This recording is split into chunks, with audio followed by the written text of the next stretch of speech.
Melihat trading halt di 2025 ini sudah terjadi 2 kali. Ya. Dan memang sudah terjadi pembalikan arah seperti yang disampaikan oleh OJK juga dalam 2 hari terakhir begitu. Tapi Anda sendiri melihat sebenarnya secara tren, apakah ini sudah berbalik arah atau sebenarnya trennya masih melemah? Sepertinya dalam waktu dekat market volatility akan cukup besar dikarenakan dampak dari perang dagang ya, terutama dengan adanya tarif baru dari Amerika Serikat. Tapi kalau kita lihat sepertinya sudah ada titik cerah di mana tarif yang tadinya angkanya cukup tinggi sudah diturunkan. Tapi yang penting yang saya mau garis bawahi adalah dampak terhadap Indonesia. Indonesia itu total ekspor terhadap Amerika Serikat secara persentase dari PDB itu hanya sekitar 2%. Angkanya itu sebenarnya salah satu yang paling kecil dibandingkan negara tetangga lainnya di Asia. Terutama kalau kita lihat Vietnam. Vietnam itu total ekspor ke Amerika Serikat terhadap PDB negara tersebut adalah 24%. Jadi Indonesia hanya 2%, Vietnam itu 24%. Dampak langsung dari tarif ini sebenarnya relatif kecil terhadap Indonesia. Tetapi second order impact atau dampak tidak langsung itu yang sebenarnya sangat negatif. Karena satu, jika adanya global recession, karena sekarang banyak sekali yang khawatir resiko atau probability global recession itu lebih tinggi. Jika itu terjadi, pasti economic growth semuanya slow down, FDI atau foreign direct investment juga slow down, di mana itu akan impact Indonesia. Baik, bicara resesi, sebenarnya isu resesi ini kan kita sudah dengar dari ketika COVID juga sudah banyak yang memproyeksi Amerika akan resesi, tapi ternyata masih dibuktikan pertumbuhan ekonomi di Amerika cukup kuat. Apalagi kalau melihat rilis inflasi Amerika Serikat yang terakhir ini kan sebenarnya terjadi perlambatan inflasi juga begitu. Tapi Anda sendiri melihat apakah kemungkinan resesi itu masih terbuka lebar di 2025 ini? Saya rasa ada kira-kira mungkin antara 40 sampai 60% probabilitas akan terjadinya resesi. Tapi kalau kita lihat ada banyak faktor ya yang kita perlu lihat.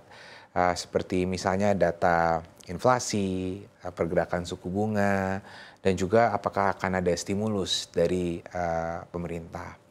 Kalau kita lihat sekarang kita di JP Morgan forecast US Fed rate, suku bunga di Amerika Serikat itu akan turun 25 basis point setiap bulan dari bulan Juni hingga akhir tahun. Jadi mungkin di bulan Januari 2026 itu Fed rate akan menyentuh level 3%. Itu forecast kita. Jadi karena data inflasi yang cukup terkendali, sepertinya akan ada potensi untuk Fed rate cut terjadi di semester 2 2025. Baik, kalau kita melihat perang tarif sendiri ini kan sudah mengerucut begitu lebih ke Amerika Serikat dan China, dan ini sepertinya terlihat mungkin menciptakan optimisme juga di pasar begitu. Tapi Anda lihat seperti apa dampaknya terhadap perekonomian Amerika Serikat sendiri apabila ternyata meleset dari harapan pemangkasan target the Fed begitu di sisa 2025 ini? Iya. Jadinya dampaknya yang pasti itu adalah pertumbuhan ekonomi ya. Jadi kalau tadinya mungkin ekspektasi di pasar adalah bisa tumbuh 2%, jika tarif war ini escalate ya mungkin pertumbuhannya akan di bawah itu.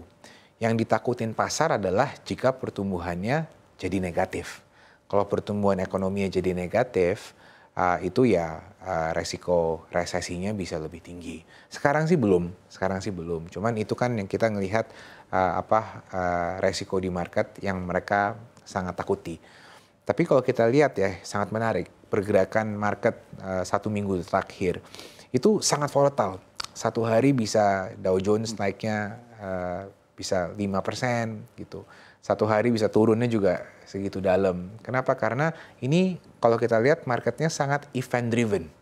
Tergantung apa yang di-announce dari pemerintah, apa yang di-announce dari government official dibandingkan fundamental. Jadi orang nggak gitu ngelihat pertumbuhan earnings, pertumbuhan laba, tapi lebih ngelihat event driven. Baik, lalu Anda sendiri melihat seperti apa perspektif dari investor global terhadap kondisi saat ini?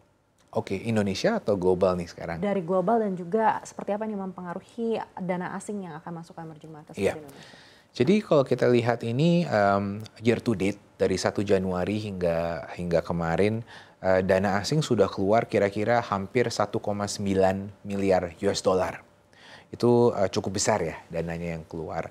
Kalau kita lihat bulanan itu sejak Oktober kalau nggak salah, Oktober 2024 hingga sekarang di bulan April 2025 itu setiap bulan itu konsekutif net foreign sale.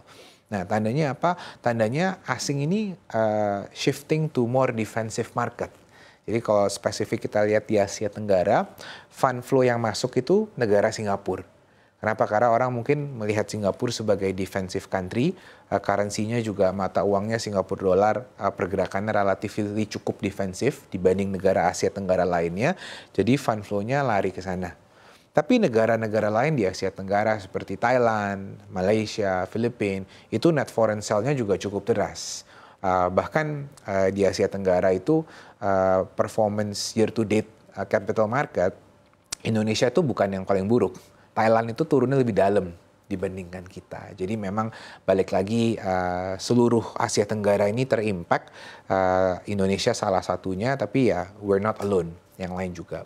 Nah kalau kita lihat Asia Pasifik gitu, jadi kan tadi kita lihat Asia Tenggara atau kita biasa sebutnya sebagai ASEAN. Kalau kita lihat lebih besar Asia Pasifik, pasti yang the center of it adalah China. Karena tarif war yang sedang terjadi ini yang paling disorot adalah China. Nah, yang menarik itu adalah pergerakan pasar di Taiwan.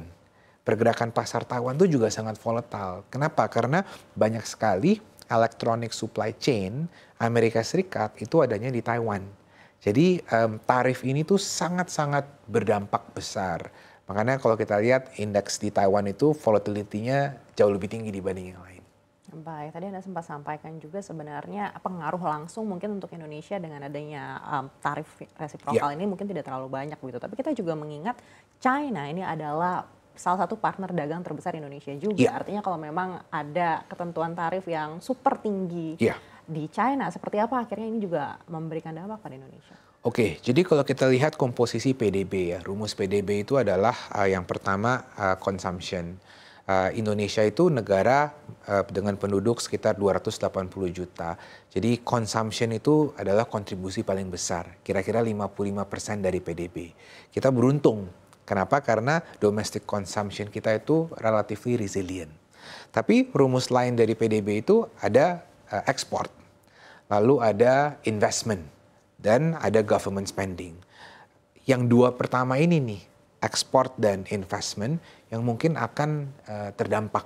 Karena negara destinasi ekspor kita paling besar itu adalah China. Kalau adanya ekonomi slowdown di China dikarenakan geopolitical issue sekarang, pastinya dampak ekspor kita itu akan terasa. Jadi mungkin kalau ekonomi growth mereka lebih rendah, ya mungkin dia bisa beli batu bara di kita lebih rendah seperti itu. Jadi ada dampaknya. Yang kedua adalah investment. Kalau kita lihat data FDI setiap kuartal dari BKPM, itu Foreign Direct Investment, top 5 kita itu pasti ada China di sana.